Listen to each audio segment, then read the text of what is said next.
दावशेष में आप सभी को स्वागत है। और बिहार बोर्ड क्लास 10th का हम question number H, set number H को देखेंगे 1 से लेकर 100 तक। और एक में देखिएगा, यदि पी वाई बराबर y plus 1 into y cube plus 2 into y power 4 plus 6 एवं जी वाई बराबर y square minus 3y plus 1, तो p y y g y का मान घात होगा।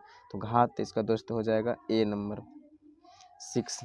अब देखेंगे निम्नलिखित में कौन द्विघात समीकरण है। निम्नलिखित में कौन द्विघात समीकरण है, तो हो जाएगा इसका बी नंबर हो जाएगा।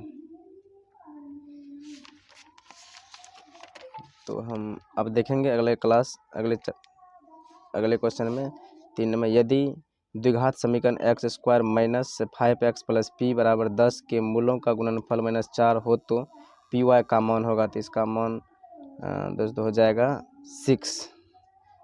यदि x minus 2 into comma p x square minus x minus 6 का एक गुणनखंड हो तो p का मान होगा। इसका हो जाएगा p का मान हो जाएगा 2। के किस मान के लिए द्विघात समीकरण x square plus 6x plus के बराबर 0 के मूल वास्तविक एवं समान होंगे। तो वास्तविक एवं समान का मान हो जाएगा, जैसे बी स्क्वायर माइनस 4ac होता है, तो इसका हो जाएगा 9 बी नंबर। अब देखेंगे हम 6 नंबर में, द्विघात समीकरण 4/3x square minus 2x plus 3/4 बराबर 0 के मूलों की प्राकृतिक हो जाएगा दोस्तों वास्तविक एवं समान।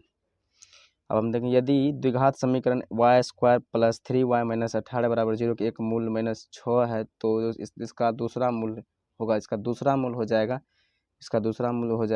3। तो हम अगले में देखेंगे, यदि द्विघात समीकरण x square minus 8x plus 5 बराबर 0 के मूल अल्फा और बीटा हो तो alpha square plus beta square का मान होगा। तो alpha square plus beta y square का मान हो जाएगा 54, बी नंबर हो जाएगा। द्विघात समीकरण A X square minus B X minus C बराबर 0, तो ए डज नॉट इक्वल 0 के मूल है, ए डज नॉट इक्वल मूल हो जाएगा बी नंबर हो जाएगा इसका।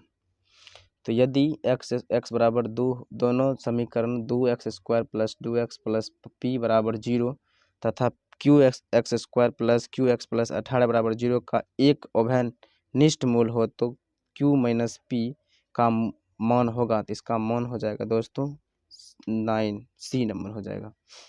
किसी घनाभ के 3 संलग्न फलकों का क्षेत्रफल क्रमशः ए बी सी है तो घनाभ का आयतन हो जाता है दोस्तों √ABC, इसका ये हो जाएगा।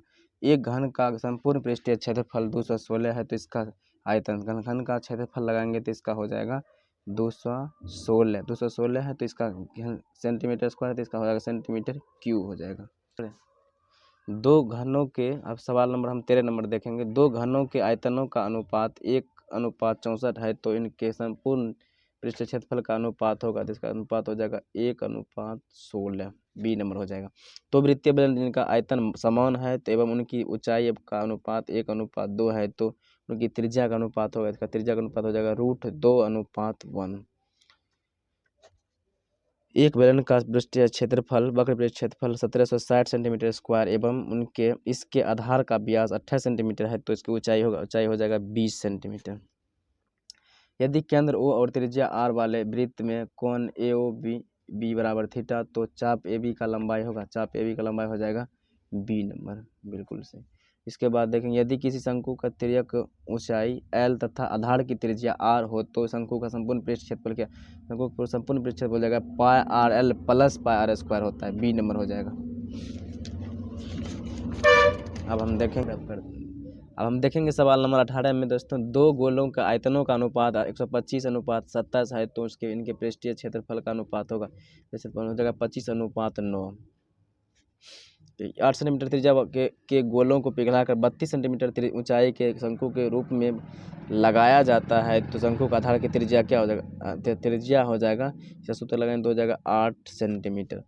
यदि गोला का पृष्ठीय क्षेत्रफल 16 सेंटीमीटर हो तो गोले का व्यास क्या होगा, व्यास हो जाएगा दोस्तों 14 सेंटीमीटर। अब देखेंगे 2.131113111311 तो हो जाएगा ये अपरिमेय संख्या हो जाएगा